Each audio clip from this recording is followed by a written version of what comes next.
안녕하십니까. 저는 강동경희대병원 정형외과에서 족부 분야의 진료를 담당하고 있는 경민규라고 합니다. 족저근막은 발 뒤꿈치뼈에서 시작하여 발가락 기저부에 붙는 두껍고 강한 섬유띠로서 체중 분산을 시켜주고 발의 아치를 유지시켜주는 중요한 구조물로 보행 시 발의 역학에 중요한 역할을 담당하고 있습니다. 이러한 족저근막에 반복적인 미세 손상이 있을 경우 족저근막을 구성하고 있는 콜라겐의 변성을 유발하고 염증 반응을 일으켜서 환자분에게 통증을 일으키는 질환을 족저근막염이라고 합니다. 족저근막염의 증상은 전형적으로 아침 일어나서 첫 발을 디뎠을 때 발 뒤꿈치 부위에 심한 통증이 전형적인 증상입니다.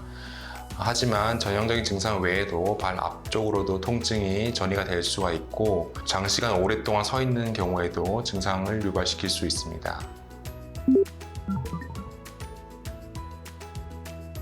족저근막염은 구조적으로 발의 아치가 평균적인 경우보다 낮은 경우, 소위 말하는 평발일 경우라든가 정상인보다 아치가 높은 요족과 같은 경우에도 흔히 발생한다고 알려져 있습니다. 하지만 이러한 구조적인 원인보다는 발의 과사용으로 인해서 발생하는 경우가 훨씬 더 많습니다.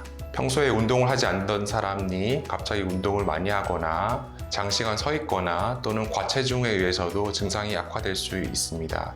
즉, 족저근막에 비정상적인 부하가 가해지는 조건 하에서 이러한 증상이 악화될 수 있습니다.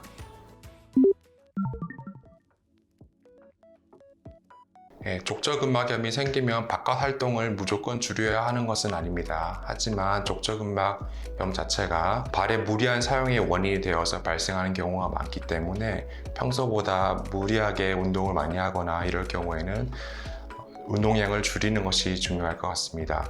하지만 절대적으로 바깥 활동을 제한해야 되는 것은 아니며 편한 신발을 신고 울퉁불퉁하지 않은 길을 걸으면 훨씬 더 나을 수 있습니다.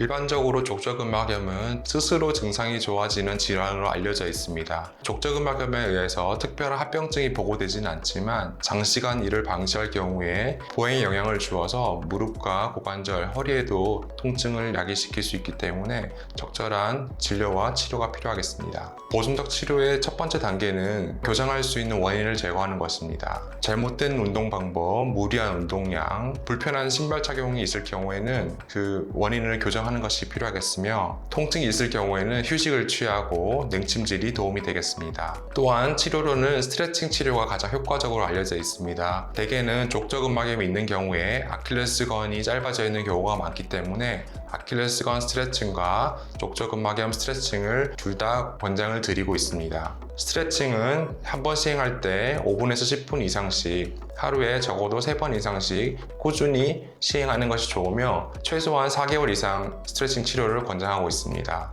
약물 치료도 시행하긴 하지만 스트레칭 치료에 덧붙여서 보조적인 것이라고 생각하면 될 것 같습니다. 또한 뒤꿈치 컵과 같은 보조기를 이용해 볼 수가 있고 경우에 따라서는 맞춤형 깔창을 이용하는 경우도 있습니다. 즉, 압력이 많이 실리는 곳을 분산시키는 것을 도와줄 수 있습니다. 대개 6개월 이상 보존적 치료를 해야 하며 90% 이상에서 좋은 결과를 얻을 수 있는 것으로 알려져 있으나 점차적으로 회복되는 경우가 많기 때문에 환자분들의 참을성이 필요하겠습니다.